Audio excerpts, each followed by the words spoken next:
In February 2009, federal agents walked into the Houston offices of one of the most respected financial firms in Texas. They weren't there for a meeting. They were there to shut it down. The man they were looking for was Sir Alan Stanford, a knighted billionaire, a friend of world leaders, the owner of his own Caribbean bank.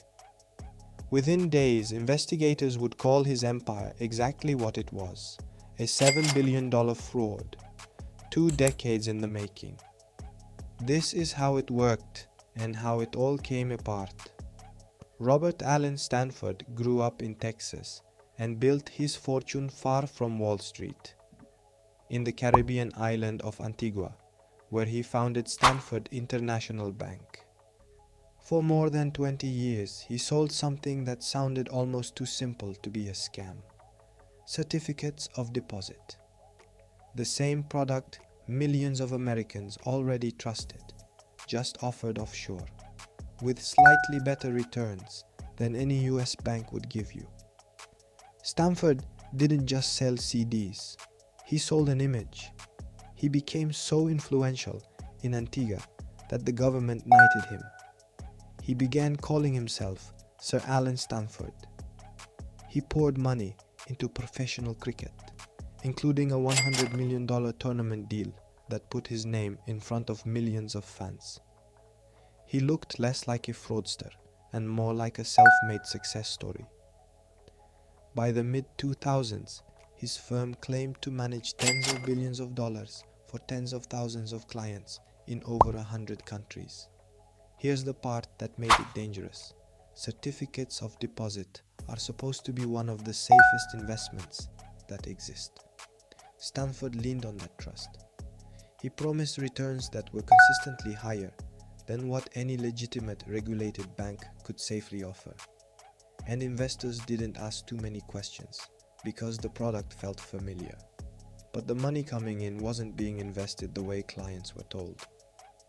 Prosecutors later described Stanford treating the bank like his personal ATM, pulling funds out for real estate deals, his own businesses, and his lifestyle. New investor deposits were used to pay off earlier investors and keep the illusion of steady returns alive.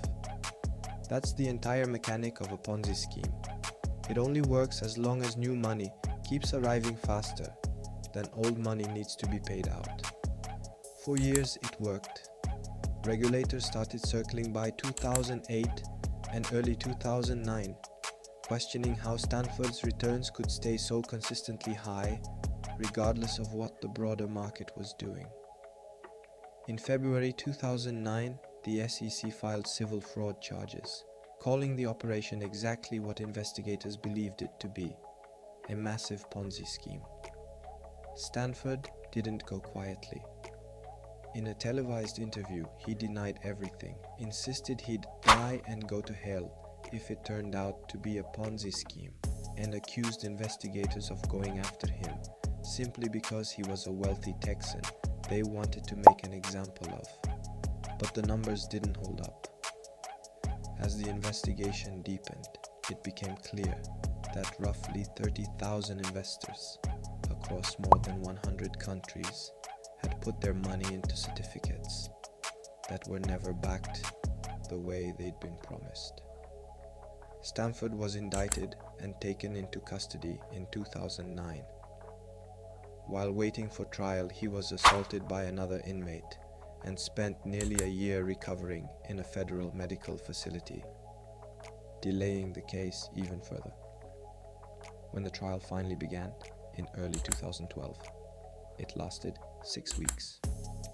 His defense tried to shift the blame onto his former chief financial officer. The jury didn't buy it.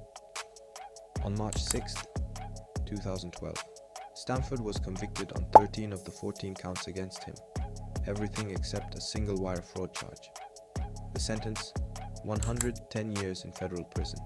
He appealed. The Fifth Circuit Court of Appeals upheld his conviction in 2015. The Supreme Court declined to hear the case in 2016, closing the door on his last chance to overturn it. Here's the part that doesn't make for a satisfying ending. Most of Stanford's victims never got their money back. Billions of dollars had already been spent, hidden, or lost by the time regulators moved in. A court battle over what remained of his assets dragged on for years afterward. Stanford is still serving his sentence today. Behind Bernie Madoff, his case remains one of the largest Ponzi schemes in American history. A reminder that the most dangerous frauds don't look like scams at all. They look like safe, boring, trustworthy investments. That's exactly what makes them work.